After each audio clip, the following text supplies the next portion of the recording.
19장 1절서부터 보십니다. 사울의 다윗 암살 음모와 요나단의 우정에 대한 이야기인데, 사울이 그의 아들 요나단과 그의 모든 신하에게 다윗을 죽이라 말하였더니 사울의 아들 요나단이 다윗을 심히 좋아하므로 그가 다윗에게 말하여 이르되 내 아버지 사울이 너를 죽이기를 꾀하시느니라. 그러므로 이제 청하노니 아침에 조심하여 은밀한 곳에 숨어 있으라. 내가 나가서 내가 있는 들에서 내 아버지 곁에 서서 내 일을 내 아버지와 말하다가 무엇을 보면 내게 알려주리라 하고, 일단 3절까지 내용을 보게 되면 지금 사울이 다윗을 시기한 끝에 결국 죽이기로 마음을 먹고 자기 아들이라든지 신하들한테 그 이야기를 했어요. 근데 그 요나단이 다윗을 심히 좋아했기 때문에 지금 아버지의 말을 거역하고 다윗하고 지금 입을 맞춥니다. 그래서 아버지가 너를 죽이려고 하니까 너는 조심해가지고 어디 숨어 있어라. 상황을 내가 봐서 우리 아버지의 진위가 무엇인가 파악을 해가지고 너한테 알려줄 테니까 숨어 있으라고 그렇게 이야기를 하는 거거든요. 하나님께서 지금 우리 다윗이 이 환난 가운데에 왜 친구 요나단을 넣어가지고 섭리를 하실까? 이걸 우리가 신학적 의미를 한번 살펴볼 이유가 있다고 보여집니다. 다윗과 요나단이라고 하는 노래하는 사람들도 있던데, 그냥 그런 그 우정이 아니라 지금 그 친구라고 했을 때 요한복음 15장 9절부터 17절까지 보게 되면 그게 한번 구체적으로 이렇게 좀 나와 있어요. 아버지께서 나를 사랑하신 것 같이 나도 너희를 사랑하였으니 나의 사랑 안에 거하라. 내가 아버지의 계명을 지켜 그의 사랑 안에 거하는 것 같이 너희도 내 계명을 지키면 내 사랑 안에 거하리라. 내가 이것을 너희에게 이름은 내 기쁨이 너희 안에 있어 너희 기쁨을 충만하게 하려 함이라. 내 계명은 곧 내가 너희를 사랑한 것 같이 너희도 사랑하라, 서로 사랑하라 하는 이것이니라. 사람이 친구를 위하여 자기 목숨을 버리면 이보다 더 큰 사랑이 없나니 너희는 내가 명하는 대로 행하면 곧 나의 친구라. 이제부터는 너희를 종이라 하지 아니하리니 종은 주인이 하는 것을 알지 못함이라. 너희를 친구라 하였노니 내가 내 아버지께 들은 것을 다 너희에게 알게 하였음이라. 너희가 나를 택한 것이 아니요 내가 너희를 택하여 세웠나니 이는 너희로 가서 열매를 맺게 하고 또 너희 열매가 항상 있게 하여 내 이름으로 아버지께 무엇을 구하든지 다 받게 하려 함이라. 내가 이것을 너희에게 명함은 너희로 서로 사랑하게 하려 함이라.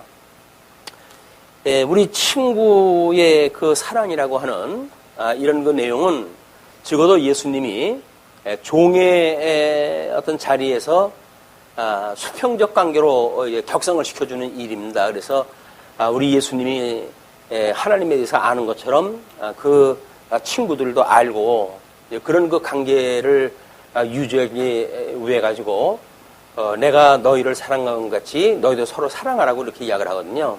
이게는 결국 그 주님하고의 우리 친구 관계가 되어진다는 이야기는 내가 명하는 대로 행하면 곧 나의 친구라 이렇게 이야기를 해요. 내가 명하는 것, 그게 세 계명인데 그 계명을 하게 됐을 때 비로소 친구가 되어지는 겁니다.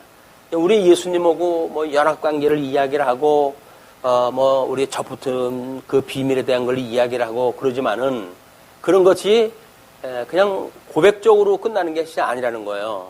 그래서 열매를 보아가지고 알 수가 있다고 이렇게 이야기를 하거든요. 그렇기 때문에 성도의 어떤 그 성령의 열매라고 하는 그 이야기는 결코 인륜 지사에 있는 일반적 윤리하고는 격이 다른 겁니다. 어떻게 우리가 세계명 위로는 하나님을 사랑하고 이웃을 내 몸같이 사랑하라고 하는 그 문제인데 그것이 결국 우리 율법의 완성이라고 그렇게 이야기를 하지 않았습니까? 이거는 아버지께 들은 것을 우리들한테 알게 하시고 알게 했다는 이야기는 뭡니까? 이 성부 하나님, 우리 이 성부 하나님께로부터 우리 성자 하나님이 보냄을 받고 그 언약을 이루셨어요. 그러니까 이렇게 아는 거를 지금 제자들한테 보여주는 거거든요. 우리 이제 물론 성령 하나님을 통해 가지고 친구들한테 알게 해준 거니까. 이건 결국은 이거를 본을 보이는 거예요. 우리 아버지한테 죽도록 충성했던 이것이 결국은 성부 하나님이 약속하고 아버지께서 이루시는 거죠. 이루는 걸 우리 성자 하나님이 중보자 돼가지고 이걸 이루셨는데, 너희들이 내 안에 거한다고 한다면 성령이 너희들한테 이 감동을 주어가지고 다 알게 하겠다는 겁니다. 그러니까 하나님이 이렇게 했던 복음의 이 비밀, 이게 복음이거든요. 이 복음을 우리 이 친구들로 하여금 알게 한다는 이야기예요. 근데 이것이 결국은 성령의 이 열매로 해가지고 드러나는 일입니다. 성령께서 인식을 통해 가지고 친구가 되게 할 뿐만 아니라 친구라고 확인할 수 있는 열매까지 맺게 해주는 일이 성령의 역사다.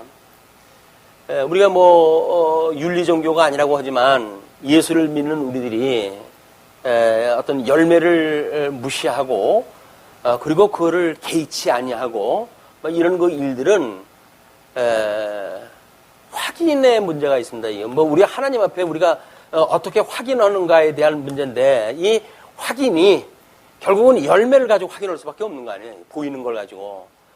그래서 우리가 성령의 열매를 통해 가지고 사랑, 희락, 화평, 오래참, 자비, 양선, 온유, 절제, 충성 이런 성령의 열매 9가지를 갖다 이야기하고 그러는데, 그것이 과연 자기가 스스로 판단했을 때 우리 이제 우리 서신서에서 사도들은 끊임없이 성령의 감동을 받아가지고 예수 그리스도와 우리 성부 하나님으로부터 예수 그리스도로 조차 이게 은혜와 평강이 있을 것을 이제 구해요.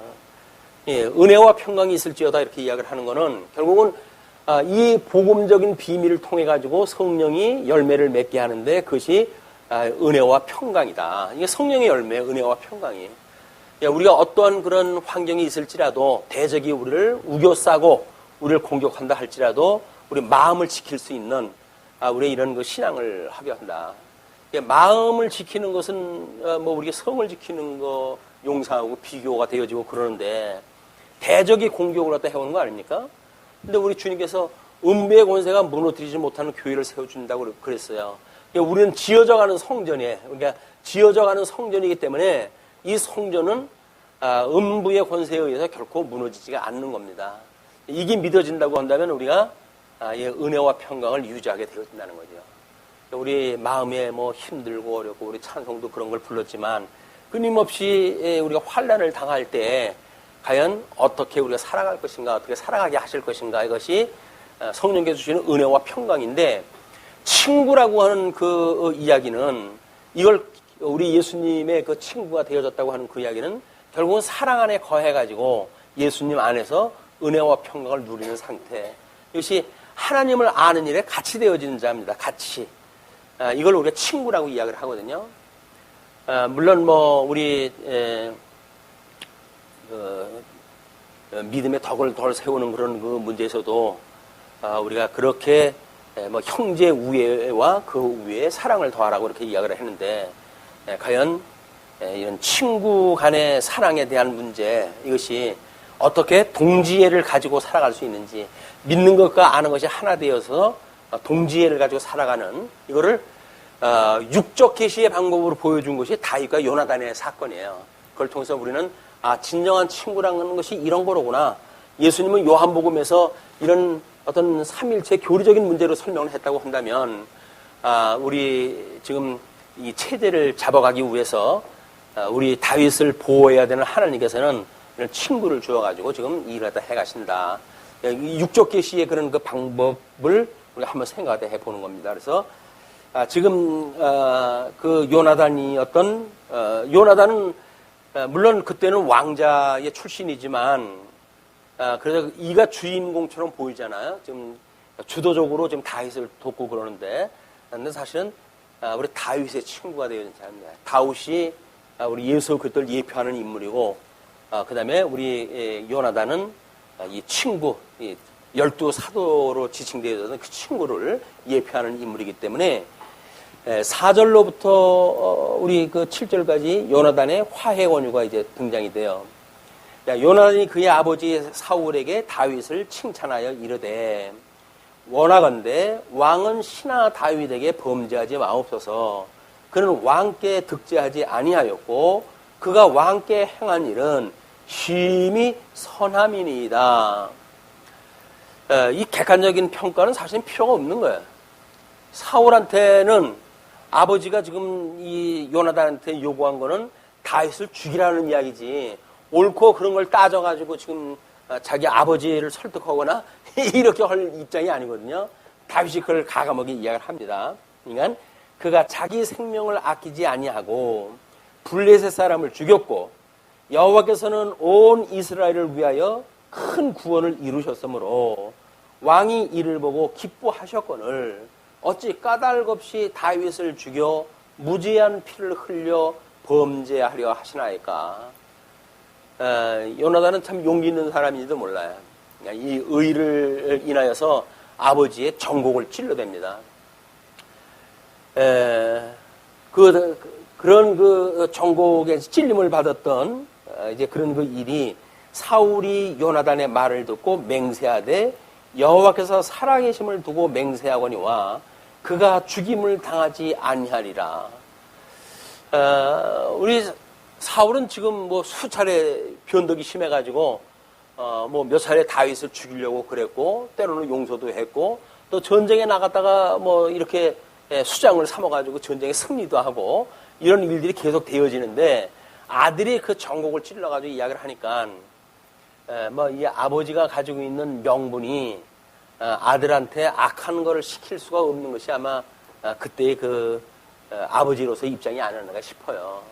아무리 나쁜 사람도 자기 아들이 나쁜 일을 갖다 하게끔 하지를 않잖아요. 이게 인간적인 그런 것이. 근데 이것이 과연 그렇게 되어졌으면 얼마나 좋겠습니까마는 요나단이 다윗을 불러 그 모든 일을 그에게 알리고 요나단이 그를 사울에게로 인도하니 그가 사울 앞에 전과 같이 있었더라.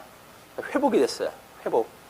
이런 관계로 해가지고 친구로 인해가지고 지금 사울하고의 그 악한 관계가 매우 선한 그런 그 일로 이제 회복이 되었는데 이 회복은 하나님께서 이미 사울을 버리기로 하셨고 그리고 다윗이라고 하는 새로운 임금을 세우는 것이 이게 하나님의 뜻이거든요. 그렇기 때문에 이 사울이 다윗을 용서하고 회복되어졌다고 하는 그 이야기는 본질적인 게 아니에요. 이건 하나님의 이 뜻을 이루어가기 위해서는 지금 어떤 과정적으로 해가지고 이제 설득이 되어지고 또는 아들을 이제 그 자기의 살의를 감추려고 했던 그런 그 이유가 있을 수가 있겠죠. 그런데 8절로부터 17절을 보게 되면 사울이 다시 다윗에게 창을 던지고 그리고 그때 당시 미갈이 협조를 또 이때는 해요. 자, 전쟁이 다시 있으므로 다윗이 나가서 블레셋 사람들과 싸워 그들을 크게 쳐 죽임에 그들이 그 앞에서 도망하니라. 잘 살려줬죠. 결국은 수장이 돼가지고 사울의 어떤 해야 될 일을 다윗이 그걸 감당하다 합니다. 사울이 손에 단창을 가지고 그의 집에 앉았을 때에 여호와께서 부르시는 악령이 사울에게 접하였으므로 다윗이 손으로 수금을 탈 때에 사울이 단창으로 다윗을 벽에 박으려 하였으나 그는 사울의 앞을 피하고 사울의 창은 벽에 박힌지라 다윗이 그 밤에 도망하며 사울이 전령들을 다윗의 집에 보내어 그를 지키다가 아침에 그를 죽이게 하려 한지라 다윗이 아내 미갈이 다윗에게 말하여 이르되 당신이 이 밤에 당신의 생명을 구하지 아니하면 내일에는 죽임을 당하리라 하고 미갈이 다윗을 창에서 달아내림에 그가 피하여 도망하니라. 창문으로 탈출하는 몇 가지 사건이 있어요. 그게 하나님의 극적인 구원의 방편으로 소개가 되어지는 일들인데 잠시 이 회복이 되어졌던 그런 그 일로 인해 가지고 사울이 자기 아들한테는 이걸 맡길 일이 아니라고 생각이 들었던가 보죠. 그래가지고 단창을 가지고 있을 때 다윗이 수금을 타고 그 한 방에 이제 있을 때입니다. 근데 하나님이 쓰시는 악령이 사울에게 들어가요. 이건 하나님이 하시는 일이 선한 일은 하나님이 하시고 악한 일은 마귀가 하고 하는 그런 어떤 이분법적인 것이 아니라 절대자 하나님, 우리 하나님은 모든 피조물, 우리 창조주 하나님은 절대자예요. 우리 창조주 하나님은 절대자고 모든 피조물은 이것이 상대적인 존재예요. 그래서 우리가 창조 사역을 갖다 했을 때에 그때에 뭐 빛과 어둠서부터 윗물과 아랫물로부터 뭐 이런 게 전부 상대적인 겁니다. 그러니까 우리가 이 창조 사역과 섭리 사역을 나눠놨을 때 창세기 1장 28절의 그 내용을 양대 언약으로 본 그 이야기도 상대적이기 때문에 그렇다는 거예요. 그러니까 여기에는 어차피 하늘의 천국도 천국과 지옥이 있는 거고 택자도 사람들도 하나님께 사랑하는 자와 이 유기될 자가 동시에 함께 있어가지고 지금 창조 사역 가운데 언약을 받은 걸 우리가 근본 언약이라고 얘기합니다. 근본 언약.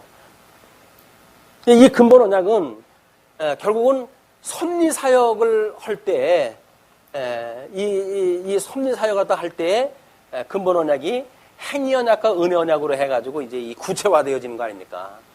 우리가 역사를 이해할 때 창조 사역이냐 섭리 사역이냐 구분하는 건 매우 중요했고, 그래서 이제 먼저는 이제 그 복에 대한 개념만, 복과 저주가 동시적인 거다, 내포되어져 있는 개념이다, 이렇게만 설명이 됐는데 창조 사역 전체를 갖다 보게 되면 절대적인 걸 주신 적이 없어요. 모든 피조물로 상대적으로 되어졌기 때문에 그렇게 해야 하나님께서 우리 섭리 사역을 통해 가지고 행위 언약으로 인해서 다 망하게 하시고, 그리고 은혜 언약으로 인하여서 택한 자만 구원하는 역사가 더 훨씬 난 말이에요, 이게. 이것이 소위 말하고 있는 우리 구속사의 개념입니다. 구속사. 구속사를 본 분들은 이제 이것만 보았으니까 창조, 그다음에 타락, 그다음에 구속, 그다음에 하나님의 나라 이렇게 본 거예요, 이제 그분들은. 근데 이것이 잘못되졌다. 이거를 3대 언약으로 해가지고 이제 잡아야 된다. 이렇게 이야기를 갖다 해가지고 복과 나라를 설명을 해 나가다 보니까 이 절대적인 언약과 섭리적인 그 언약이 꼬여버린 거예요. 이것이 이 열매를 맺게 할 때 어떤 열매가 맺게 되어지겠는가. 이제 그 문제가 결국은 하나님한테 모든 책임을 돌리고 인간은 책임도 지려고 하지도 않고 모든 죄의식도 없이 싸구려 복음을 가지고 신앙생활 해갈 수밖에 없는 열매를 맺게 한다. 모르겠습니다. 하지만 우리가 어떻게 신앙생활을 하면서 끝없이 이 열매를 뭐 내부적으로 내 스스로 확인을 했다 하고 또는 기타 우리의 그런 그 친구의 이런 그 열매를 통해 가지고 우리가 함께 친구라고 인정을 하고, 열매가 같은 열매가 맺어야 친구 아니겠어? 예수님이 지금 설명을 했던 것은 내가 너희를 사랑하는 것처럼 너희들도 사랑을 해. 그럼 내 안에 거하면 너희들이 친구가 되는 거야. 이렇게 이야기를 했단 말이에요. 그러니까 친구가 되어진다는 이야기는 같은 열매가 맺어져야 되는 거예요. 근데 뭐 한쪽에서는 나 구원 다 받았어. 열매가 무슨 소용이야? 라고 하는 사람과, 아니야, 우린 끝없이 이 표대를 향해 가지고 다름질 치는 거야. 라고 하는 사람과는 열매가 같지 않아요. 이분이 포도나무가 되어졌고 이분의 포도나무에 우리가 가지로 있기 때문에 지금 이 열매를 맺게 되어지는 건데, 왜 어떻게 같은 나무에서 같은 열매가 맺지 않고 어떤 자는 은혜와 평강의 열매를 맺고 어떤 사람은 여기서 뭐 나태와 그다음에 뭐 이 어떤 그 주님께서 주셨던 모든 자유를 이쪽에 세상의 걸로 만드는 육체의 기회로 삼게 되어지는 이런 열매를 맺을 수 있겠는가? 맺을 수가 없는 겁니다. 우리가 좀 더 이제 예수 그리스도로 말미암는 성령의 열매라고 하는 것은 이거는 은혜로 우리가 받는 거지만 예수님을 얼마나 우리가 닮고자 하는가, 그분을 우리가 얼마나 사랑하는가, 이거에 의해서 우리 지체를 사랑하게 되어지고 그것이 사랑의 열매를 맺게 되어진다. 성도는 끔찍한 관계예요. 사실 어떻게 보게 되면 끔찍한 관계인데, 이걸 이제 뭐 우리가 교조적으로 또는 율법적으로 접근을 하게 되면 뭐 사랑을 하기 위해서는 이래라 저래라 이렇게 하게 되어지는데, 이미 이래라 저래라고 하는 명령이 들어가는 건 사랑이 아니에요. 이 사랑이라는 건 자발성이 있어야 되는데, 그걸 뭐 강제로 남편한테 아내가 나 왜 사랑 안 해? 그거 어떻게 있어요? 남편은 사랑한다고 그러는데 아내는 뭐 사랑이 그따위냐 뭐 이렇게 이야기를 해버리게 되면 이게 같은 열매가 아니잖아요. 이 갈등이 해결할 수가 없는 거예요. 그런데 만약에 성령의 열매로 맺게 되어진다고 한다면 남편의 사랑의 그 방법을 존중해 주겠죠. 그렇게 해서 생긴 게 다른 것처럼 사랑의 모습도 다를 수가 있지 라고 해가지고 같은 열매를 맺는데 우리가 힘을 합치지, 갈등 관계로 끝까지 가지고 뭐 이렇게 하질 않는다. 뭐 부부지간도 마찬가지고, 이 부부에 대한 문제가 지금 미갈과의 문제로 나타나는 거 아닙니까? 그럼 미갈은 사울의 딸이에요. 그러니까 이 사울은 참 팔자도 사납지. 아들은 우리 다윗의 친구가 되어졌고, 딸은 지금 아내가 돼가지고 자기 남편인데 뭐 누굴 돕겠어요? 출가 외인인데. 그러니까는 다윗한테 당신 오늘 저녁에 도망가지 않으면 내일 당장 죽습니다. 빨리 도망가시오 라고 정보를 갖다 줘가지고 결국은 사울의 남매에 의해 가지고 도움을 받게 되어집니다. 다윗을 위해 가지고 자기의 모든 걸 버리는 사람들의 그 사람들을 친구라고 합니다. 친구. 아버지까지 버리는 것, 친구. 그것이 누가 내 어머니요 동생이냐 아우냐 라고 이야기했던 건 같은 맥락 아니에요? 오직 예수 그리스도 안에 있는 자들만이 친구가 될 수 있는 거지, 바깥에 있는 세속에 있는 사람들이 친구가 될 수가 없는 거다. 그렇게 해가지고 이제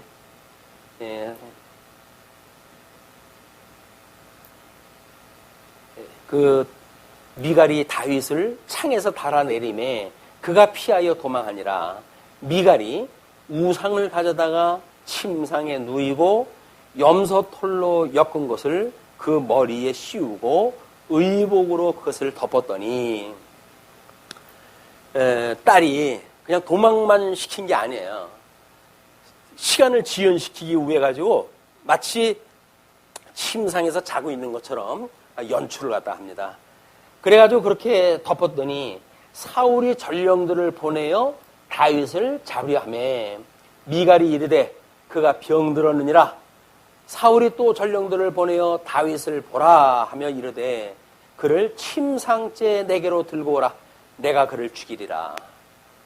아주 호기를 만났어요. 이제 침상에 있다고 잘됐다. 침상째 끌고 와라. 이제 그 얘기예요. 그런데 이미 아내가 했던 그 사울의 딸이 계획을 세웠던 이런 그 작전은 성공이 되어진 것 같습니다. 다윗이 멀리 도망갈 수 있게끔 1차 왔다가 다시 가고 2차로 왔다가 이제 그걸 침상채 끌고 가야 되니까 시간이 제법 도망가기에 적당한 시간이 된 것 같아요. 전령들이 들어가 본즉 침상에는 우상이 있고 염소털로 엮은 것이 그 머리에 있었더라. 사울이 미갈에게 이르되 너는 어찌하여 이처럼 나를 속여 내 대적을 놓아 피하게 하였느냐. 자, 미갈이 대답을 합니다. 사울에게 대답하되 그가 내게 이르기를 나를 놓아 가게 하라. 어찌하여 나로 너를 죽이게 하겠느냐 하더이다 하더라. 이 뭐 핑계를 대는데, 아니 안 보내주면 나 죽인다 그러면 나보고 어떡하라고. 아버지한테 할 수 있는 그 핑계거리 아니에요? 그렇게 이제 이야기를 합니다. 이제 그렇게 아주 그것을 일단락이 됐는데 18절부터 우리 다윗이 사무엘에게 피신을 갖다 해요. 다윗이 도피하여 라마로 가서 사무엘에게로 나아가서 사울이 자기에게 행한 일을 다 전하고 다윗과 사무엘이 나요스로 가서 살았더라. 일단 자기를 기름을 갖다 부었던 사무엘하고 함께 가서 살게 되어졌어요. 예, 어떤 사람이 사울에게 전하여 이르되 다윗이 라마 나요스에 있더이다 하며, 처처에 그의 백성들이기 때문에 잘 보이고자 하는 싶은 사람들이 얼마나 많겠어요. 밀고 아닌 밀고를 할 수밖에 없는 거예요. 그러면 한 자리나 차지할까 싶어가지고 그런 그 일들이 다반사로 일어나니까, 사울이 다윗을 잡으러 전령들을 보내었더니 그들이 선지자 무리가 예언하는 것과 사무엘이 그들의 수령으로 서는 것을 볼 때에 하나님의 영이 사울의 전령들에게 임함에 그들도 예언을 한지라. 이때도 신비적인 어떤 그 경험을 준다는 이야기는 하나님의 임재를 가르쳐주는 방법이잖아요. 그러니까 그 사람들이 이상한 그 전령들한테 지금 하나님의 영이 임해가지고 예언하기 시작을 했어요. 어떤 사람이 그것을 사울에게 알림해 사울이 다른 전령들을 보냈더니 그들도 예언을 했으므로 사울이 세 번째 다시 전령들을 보냈더니 그들도 예언을 한지라. 하나님의 예언을 했다 하는 자는 선지자인데 쉽게 죽일 수가 없는 일 아니에요? 세 차례씩이나 다른 사람을 보내는데 똑같은 결과가 만들어지는 거예요. 하나님께서 이 확인하는 것, 이것이 세 차례씩이나 자주간 똑같은 일을 통해 가지고 핑계할 수 없는 확인을 하다 하나 시켜주십니다. 이에 사울도 라마로 가서 세구에 있는 큰 우물에 도착하여 물어 이르되 사무엘과 다윗이 어디 있느냐. 직접 출두했어요. 물어 이르되 사무엘과 다윗이 어디 있느냐. 어떤 사람이 이르되 라마 나요스에 있나이다. 사울이 라마 나요스로 가니라. 하나님의 영이 그에게도 임하시니 그가 라마 나요스에 이르기까지 걸어가며 예언을 하였으며, 자기 보냈던 부하들하고 똑같은 현상이 일어났어요. 근데 문제는 그가 또 그의 옷을 벗고 사무엘 앞에서 예언을 하며 하루 밤낮을 벗은 몸으로 누웠더라. 그러므로 속담에 이르기를 사울도 선지자 중에 있느냐 하니라. 지금 우리 벗은 거는 에덴 동산에서 그 벗었으나 부끄러움을 몰랐다라고 하는 걸로 설명이 되어져 있고, 그리고 이제 노아의 세 아들이 아버지의 벗은 몸으로 인해 가지고 저주를 받는 함의 사건이 만들어지고 그러지 않습니까? 수치를 보였다는 이야기인데, 수치가 드러났다는 이야기인데, 물론 다윗이 사무엘에게 모든 걸 다 보고를 갖다 했어요. 이렇게 지금 그 사울이 헛되다라고 하는 걸 보고했기 때문에 지금 그를 보호하기 위해서 함께 있지만은, 사울이 지금 사무엘이라고 하는 이제 이 자기에게 기름을 부었던 사람 아닙니까? 사무엘 앞에 벌거벗고 하루 종일 두루누워 있던 거예요. 일어나가지고 뭘 할까요? 우리 그 블레셋 사람 사울이 그렇게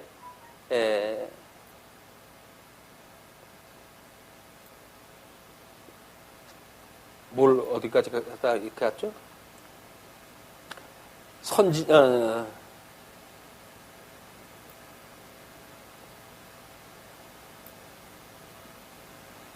이 바람에 한 장이 넘어가가지고 못 찾겠어 어디 가는지.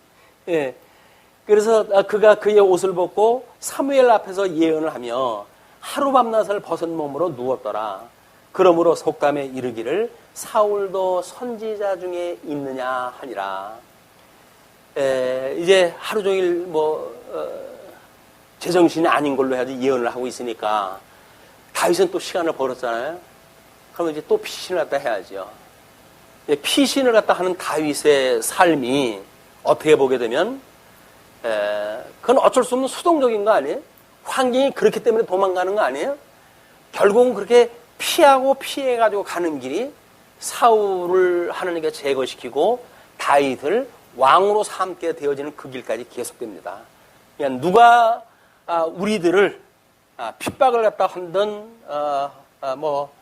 그렇게 나쁜 마음을 가지고 공격을 갖다 해온다 할지라도 그걸 피해야 돼. 맞서가지고 싸울 것도 없고 그냥 피하다 보게 되면 하나님께서 시간을 우리가 갖게 하고 그래서 그 피한 일에서 새로운 역사가 시작이 되어지고 새로운 역사를 인해서 우리들의 할 일이 만들어진다. 우리들의 할 일은 도망가는 일이에요. 대적을 만나면 도망가는 일이지. 맞서가지고 싸우고 뭐 하나님께서 우리들한테 성령 충만함을 주는데 어떻게 도망을 가느냐. 근데 사울은 바구니를 타고 도망갔어요. 얼마나 초라합니까? 바구니를 타고 도망간 그 자기가 얼마나 초라하게 보였겠어요. 그러나 그걸로 인해 가지고 기죽은 거 아무것도 없어요. 왜? 하나님의 역사가 남아져 있는 것이 분명하니까. 여기다가 목숨 걸 게 아니다, 내가. 그것이 분명한 거죠.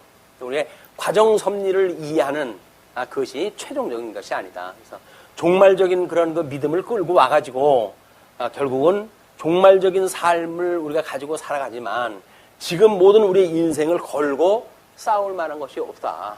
세속과 싸우고 뭐 이런 일을 갖다 할 때 여기서 목숨을 버릴 만한 그런 거 일이 아니다. 그래서 우리 가끔 우리 정부에서 보호를 할 수가 없으니까 가지 마십시오라고 하는 여행 금지 구역에 선교라고 하는 이름으로 가는 분들이 있어요. 근데 이거는 이걸 소위 자살 행위라고 이렇게 이야기를 하는 겁니다. 이 사람들은 지금 이거 올 때를 기다리고 있는 사람들이거든요. 오면 죽인다고. 그런데 그거를 선교라고 하는 이름으로 해가지고 죽으면 죽으리라 라고 해가지고 마치 그런 그 용맹심을 가지고 간 것처럼 이야기를 하는데 하나님께서 이미 다른 사람을 통해 가지고 거기는 가지 마라. 복음을 전할 때가 아니다. 라고 이야기를 했으면 예수님도 복음을 받아들이지 않은 데는 발길을 돌이켰는데 황후장사입니까? 그래가지고 끝내 거기 가지고 뭐 죽은 뒤에 뭐 그게 순교라는 운동 이렇게 해가지고 자기 헛된 영광을 만드는 일들 이것이 전부 허영심입니다. 허영심. 하나님과 동등되고 싶은 그런 인간의 허영심이에요. 하나님이 순교 지경에 가시게 되면 그런 일을 하게 하시죠. 그러나 가지 못하게 하고 막은 길이 있다고 한다면 하나님께서 그를 이제 거기에 그 기쁘게 여기지 않은 일이니까 끝까지 가서 아주 뭐 피를 보리라 라고 하는 지혜로운 일이 아니다. 끊임없이 우리 그 다윗과 또 뭐 이런 그 일들도 신약 성경과 그 원리가 다르지 않습니다. 이런 그 내용을 우리가 잘 보시고 이제 20장의 다윗과 요나단의 그 언약을 갖다 만드는 계략 문제 이런 거를 한번 살펴보는 걸로 하죠. 예, 마치겠습니다. 기도하시죠.